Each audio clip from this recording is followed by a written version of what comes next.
Bienvenidos a su canal Pedagogía Económica. Les habla Víctor Álvarez. Los problemas económicos no tienen el mismo significado para todos.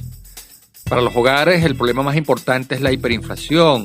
Para los exportadores es la fijación de un tipo de cambio que respalde su competitividad internacional. Para el sector financiero puede ser la liberación de las tasas de interés. La dolarización no es la panacea para todos. Por eso se deben evaluar los costos y beneficios que genera. En el sector público y privado se tendría que pagar, por ejemplo, los salarios en dólares. También las pensiones y las jubilaciones tendrían que pagarse en dólares. Hasta los impuestos se pagarían en dólares. Los críticos acusan a los partidarios de la dolarización de una visión inmediatista, que se agotan los beneficios de corto plazo, pero pierden de vista los costos que se pagan a largo plazo cuando el país ya no puede hacer un uso integral de las políticas cambiarias, monetarias y fiscales. Para terminar esta interesante conversación, Francisco, nos gustaría conocer cuál es tu balance entre los pros y contras de la dolarización. ¿Son más los impactos positivos que los negativos? ¿El saldo neto es favorable para el interés nacional? Cuando nosotros planteamos la dolarización formal de la economía en el 2018, una de las razones por las que lo hicimos es porque nosotros veíamos que se estaba comenzando a dar y que se iba a generar en Venezuela un proceso de dolarización informal, un proceso de dolarización de facto.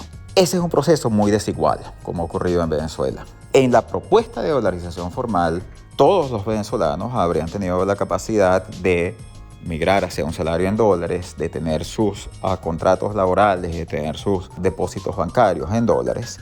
Y eso quiere decir que todos los venezolanos habrían tenido la capacidad de estar protegidos en contra del impuesto inflacionario.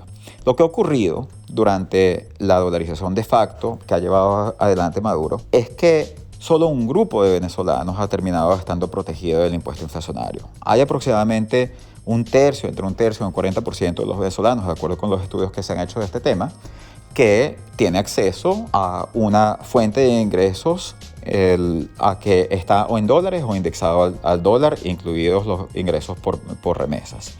Eso lo que quiere decir es que hay entre un 60 y un 70% que no lo tiene, que siguen teniendo ingresos activos en bolívares y que por lo tanto son los que están pagando el impuesto inflacionario, a través del cual el Estado se sigue financiando.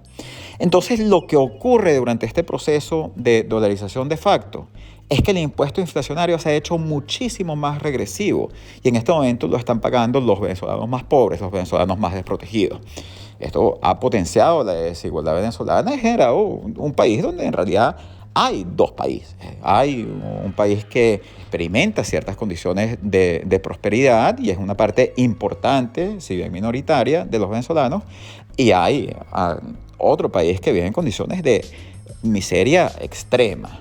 Resolver ese problema de la desigualdad es y debe ser uno de los principales, si no el principal objetivo de un gobierno que articule una nueva política económica en Venezuela. Uno de los instrumentos, no el único, pero uno de los instrumentos a través de los cuales se puede hacer eso es protegiendo a todos los venezolanos de este impuesto tan distorsionante y ahora tan regresivo que se ha convertido el impuesto inflacionario. Y esa es una razón más por la que nosotros debemos ir hacia un proceso de dolarización formal, siempre entendido que la dolarización es una de las estrategias, uno de los componentes de un conjunto de políticas que deben estar destinadas a abordar la reestructuración profunda de nuestra economía, de nuestro Estado y convertir a Venezuela en un país que pueda generar crecimiento sostenible con equidad.